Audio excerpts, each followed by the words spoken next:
G'day traders, Stacey Burke from Stacey Burke Trading. It's Monday. We've already had some good moves in gold this morning. Obviously early morning or morning in Perth, midday now, and you guys are probably just waking up in the Northern Hemisphere. Again, Friday, some big moves, some great trade setups, euro, pound, and gold. We're going to review some M&W formations. We're going to go over again the basic setups. Tons of emails on the weekend. Again, thank you to a lot of traders for some just great feedback. And again, I'm going to emphasize it's as complicated and as simple as you want to make it. One of the reasons that I focus on taking the trades at the opens of the sessions, first hour or second hour, are that I know what my weaknesses are in terms of spending too much time at the screen, engaging in other trades, getting overconfident, taking on too much leverage, averaging into losing trades, not using stops, moving stops, all those things that can potentially blow up your trading account. Over the years, through arduous, painful learning, I've cultivated my steps down into some simple things, knowing where my triggers are, knowing what I need to do, knowing when I'm in a trade, where to set my targets, to take profits, making sure that I get paid for performance, taking money off the table, and after a decent move, shutting it down and walking away, because the market's going to be there later. And in a lot of cases, there may be other opportunities. Occasionally, I will take a second trade in a session.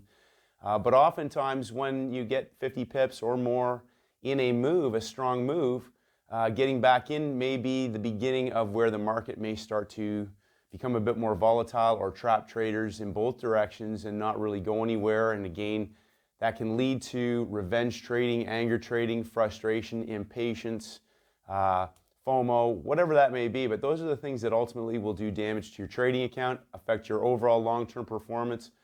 I've talked about you can do everything right all week long. You can have a killer week, and in the stroke of getting into one bad trade on Friday evening, destroy the entire week, maybe a month, maybe your entire account, and head into the weekend, emotionally distraught, beat up, beat down, and come back fresh on Monday if you're able to start again and try to build up everything that you've done.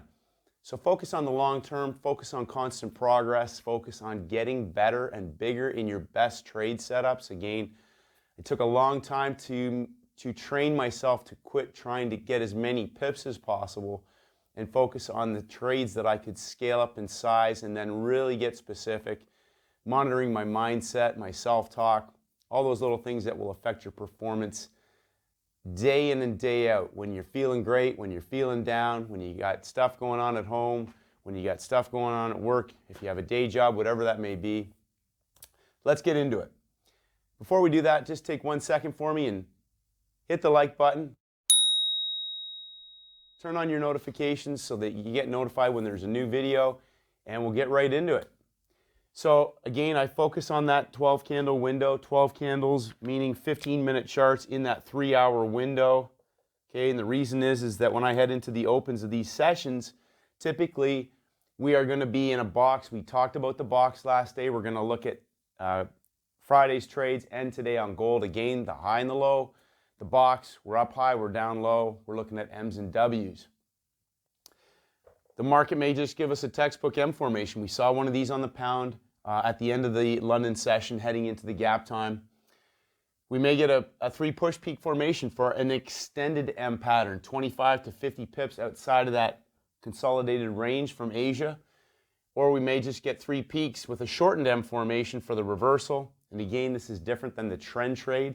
Trend trades do not come back. They'll pull back and continue, and typically, again, that window, that timing window, is what tells us where we're at with the market. The gap time will have some sort of indication heading into the session that we're going to continue a trend, or that we're back at the high or the low for a potential reversal heading into the open of a session to go back to the other side of the range.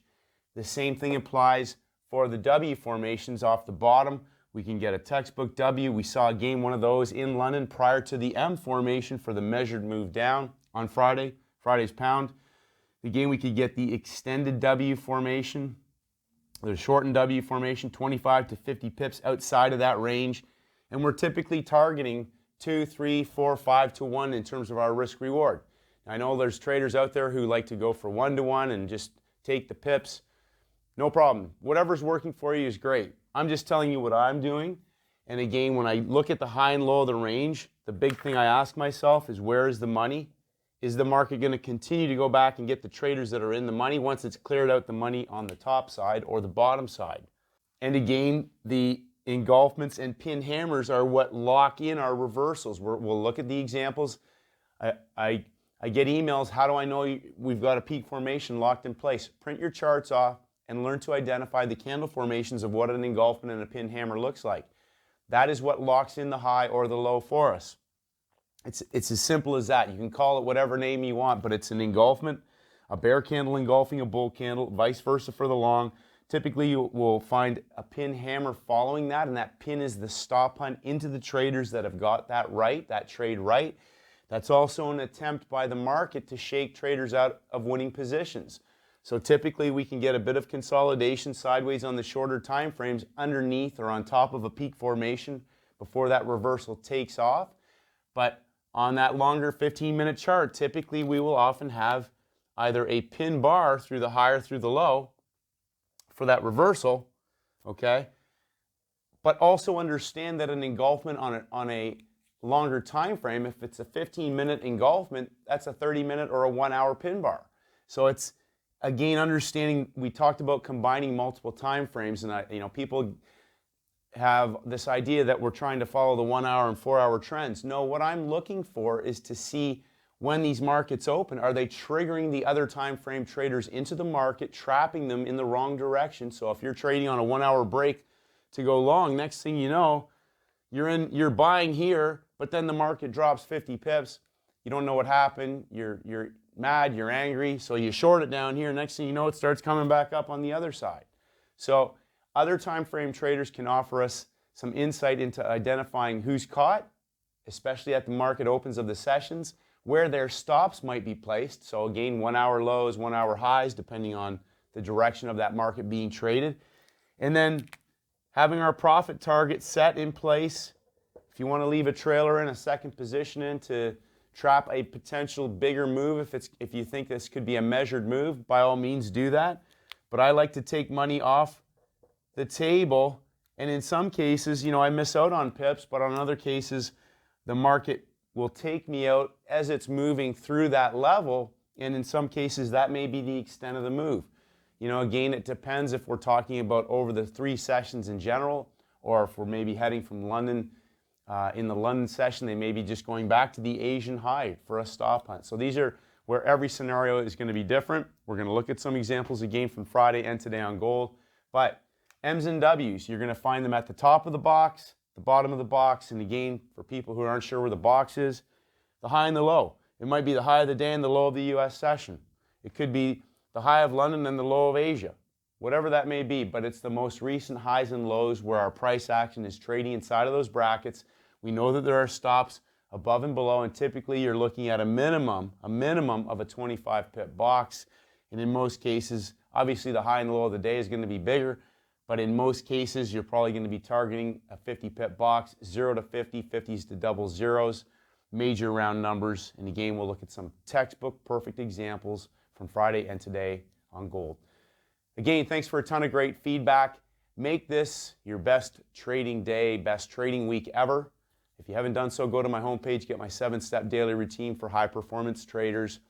Ritualize your daily routine, your habits to improve your performance, learn from every single trade, get better every single day, and keep moving forward. Have a great trading session, and may the markets go with you.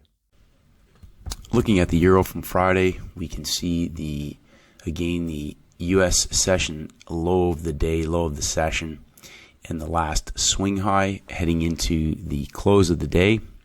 The market then proceeded to work down into the low of the day without taking out the low. So again, pinning into the low, getting the concept of the box.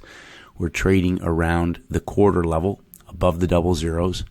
And again, I don't trade the euro, but just a lot of traders have asked me to review the euro, a lot of them trading it, and same concepts apply. Just looking into the open of Asia, and the market proceeds straight away to head down to the low of the day, and again, understanding a stop hunt. So I've received a few emails about stop hunts. Stop hunts can be a creeping trend down back to the low of the day, remembering the understanding that this will stop out traders who may be already in the money. It doesn't have to take out their overall stop, but it can stop them out at break even. And it can be an aggressive stop, as we'll go over in a second with the London trade, where it's a fast, aggressive, impulsive move back to the other extreme. So they're both accomplishing the same objective in terms of either getting people out with no profits or stopping them out with a loss or a larger loss if they've moved their stop or not used a stop or averaged it into a loser or whatever that may be. But in Asia, the market heads straight to the low of the day. So again, the concept that I am always looking for is the fast move back to the extreme to hit stops. So in a case, if I'm not sure or the market's not set up the way that I like, I'll wait till they go to the outside and then watch how price behaves. I don't know if this market could have kept going down, but what we did see was one push, two pushes, a pullback, and a 1, 2, 3 again into the low of the day, into the low of the U.S. session, giving us, again, when they're working down and pulling back, working down and pulling back, my first thought is a W formation, a double bottom reversal, a 3-push shortened W reversal, and I'm looking for the engulfment and the pin hammer, which we get. We get 3 pushes, we get a reversal, a 2-bar engulfment reversal, and then a pin hammer back in the other direction. Now, I don't know if this market's going to proceed. This is, again, at the end of the Asian window. This market could proceed back to the Asian high and roll over. Or it could do as it did and proceed to work back to the high of the day and back towards the high of the box. Now, these 3 pins at the high, again, if you don't have a price confirmation or a round number area or a high-low level that you're looking to confirm off of, these 3 pins can be valuable insight when they're at the extreme for a potential impending reversal. So the 3-pin pattern, again, as we see even on the downside, just a different variation of that. We have the 3 pins on the downside. And I talk about using this for my 1-minute charts. As soon as I get 1 or 2 of these and we're getting into our timing window, so we're towards the end of our 12-candle window, and I'm now starting to think hourly rotation, 3 hours. So I may be looking for one of the beginnings of the hour to now test the extreme and give me a candle price action confirmation on my 1-minute chart. Somebody asked, what about a 5-minute? Well, to me, a 5-minute chart is the same as 5 1-minute bars. Once I go to the 1-minute chart, I'm incorporating all of that into my mind, my viewing of the price action, because I'm looking for the same type of price behavior on the 1-minute chart, engulfments and pin hammers. So the same thing will play out on a 5-minute chart, but potentially I'm going to identify a better fill or an earlier fill, maybe even around the same price level, but again, just looking for that early entry, a 1-bar stop, and then targeting the most recently profitable trade, which would have been at the beginning of the session. And again, in this particular case, the market proceeded to come right back down to the most recent swing low to hit stops and go through to the low of the day, pulling back and continuing that move in the the U.S. session. So a variation of an extended W, 1 push, 2 pushes, and 3 pushes into the 3 pins. A little bit different. We have the W formation in Asia. We get the 3-push pattern, which is essentially an extended M formation, the engulfment, and then the sideways price action underneath the high pin inside bar. So just an example, the same stuff happens on every single pairs. Again, gold, the reason that attracts me to gold, I'm attracted to gold, is the amount of movement. So we'll see the same sort of price action on a 1-minute chart. So as we see over the course of 3 hours, we may see over the course of 30 minutes on gold. And again, whatever anybody's preference is, it's entirely up to them, their psyche, what they're suited to trade and what they're comfortable with, and their time frame that they're available to trade at. So, but the same formations will show up on all these pairs. And again, you could look at the US CAD, you could look at Swiss franc. You might not see the same amount of volatility day in and day out or the same textbook setups, but you're going to see the same variations over the course of the week. So again, heading into the close of the pound on Thursday, we have a low of the session, low of the day, and then a swing high that locks in the high of the day before we head into consolidation. So if you're not sure what the highs and lows are, again, look at your charts, print them off, and look for how the market ends in consolidation. We're inside at this point. Okay, so we have peak formation high, peak formation high, peak formation low. 2-bar reversal with a pin hammer before pulling back and hitting the other side, engulfing the high bull with a 3-bar structure, and then a 1, 2, 3 and a reversal off of that high for a lower double top. So the market isn't going to just hand you everything on a silver platter and say, here's your textbook pattern. You have to be looking at things, but in the bigger, broader concepts of using the the major market sessions, and understanding again, what are we looking for into the open of the session? We bang right straight down to the low. They're hitting stops on traders that are long. They work the low, they pull it back and engulf the lower structure. Work it up 1, 2, 3, retest into that peak formation low.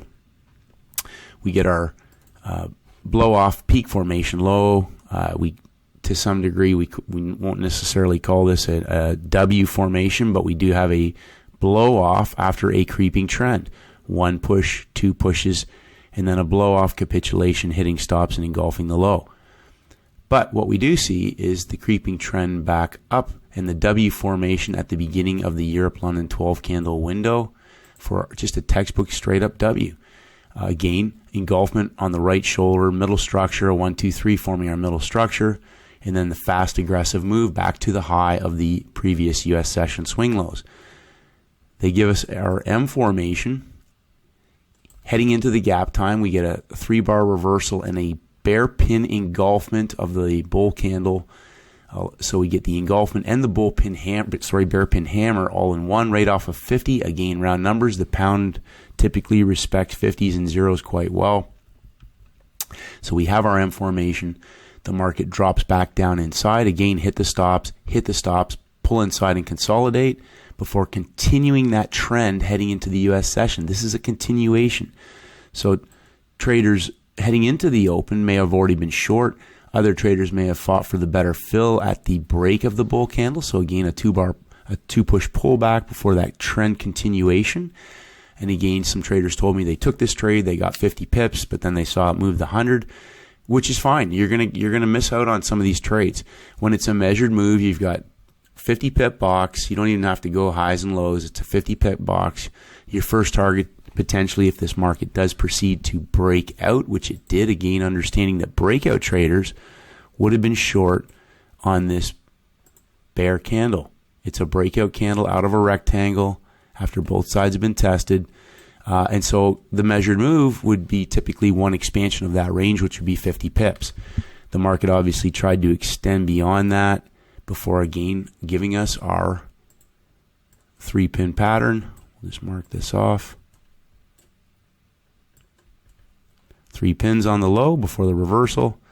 I know it's more than 3, but 3 is our telltale red flag for the imminent reversal before pulling back and going into consolidation. So again, the M formation at the high of the box. Again, just drawing highs and lows. We're inside. The market then proceeds to work down to the other extreme, pulling back inside, going back to the other side, hitting stops, M formation, targeting, first of all, where the move began in London, and then secondly, the low of the day and the breakout in the next US session. Again, our timing windows can tell us so much about where we're headed. This move is only partially complete. They continue that move into the US 12 candle window. So again, we talked about gold. Same scenario. We had a low and a high heading into the close of the session. I talked about this on Friday. The doji locked in the low. And then we had 3 pushes heading into the open of the next day. Again, at the high of the box. So the market sets a high and a low. Then it proceeds to work into the high. 1 push, 2 pushes, and then a 3rd push right at the open of the beginning of the first hour of the new day on Friday. A bear pin hammer engulfing the high bull. Okay, so heading into the session, now I'm biased. They dropped it down and pulled it back. They dropped it down the 15-minute bar just prior to the open. And we had a perfect 1-bar engulfment right at the first bar of the 1-minute chart off of 50 heading into the open of the 12 candle window. We have higher lows all up through here. Again, targeting that where that profitable trade is sitting. So the minimum would be potentially break even. The market came down and pulled back right after getting that trader at break even and then proceeded to just fall through to the low of the day. It then gave us a W formation reversal, pulling back inside, and then stop hunting down into traders that were long early at the end of the Asian window.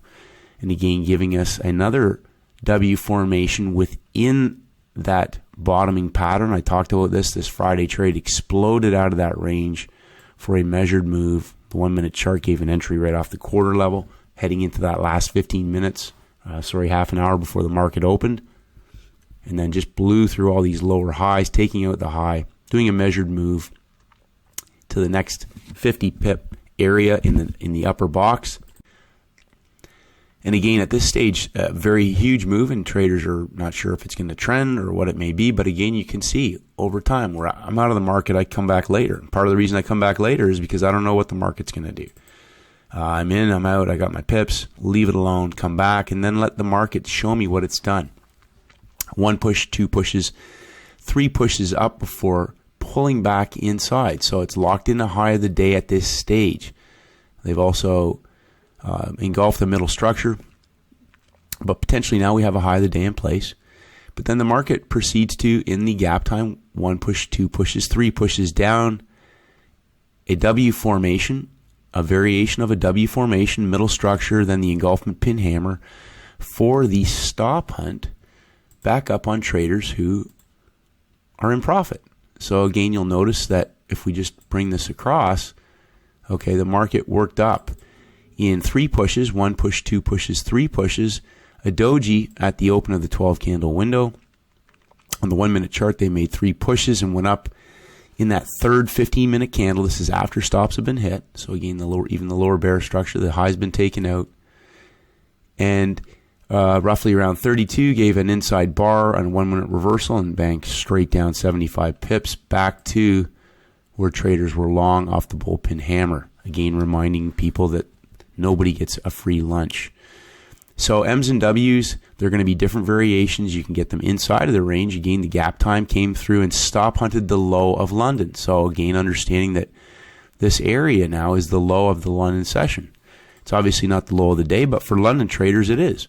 And they came back, they hit the stops, 1 push, 2 pushes, and a 3rd push, engulfment bullpen hammer for a 25 to 50 pip move back up inside that failed to follow through before the engulfment of the upper structure. And then the stop hunt back through to the low of the gap time session, and also getting traders who were long off the W heading into the beginning of the Europe-London 12 candle window. Bottom of the box looking for W's, whether they're just a regular double bottom, shortened W, 3 push pattern, extended W, and the same thing for the M formations. Keep it simple, traders. Targeting, obviously I like to look for asymmetrical risk reward. If I'm wrong on a few trades, 1 or 2 of those winning trades wipes all those losses out. That's how I do it. I believe that long-term sustainability, you can focus on 10 pips, 25 pips, 50 pips. Most important is that you execute, you manage your risk, and you monitor your performance and stick to your trading plan. So keep it simple, traders. Start the week off on a strong note. 1 great trade at a time. Execute to the best of your ability. Keep getting better, and may the markets go with you. Hi traders, it's Stacey Burke from Stacey Burke Trading. If you haven't done so, please head over to my website at staceyburketrading.com. I create updates on almost a daily basis, and I would love for you to receive them. Just click on the blog.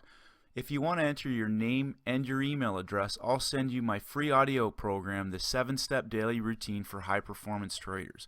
This is essential knowledge for all traders in all markets, and this is for helping traders to master the market with discipline, confidence, and a winning mindset. I appreciate all your feedback and comments. As always, traders, stay disciplined, and may the markets go with you.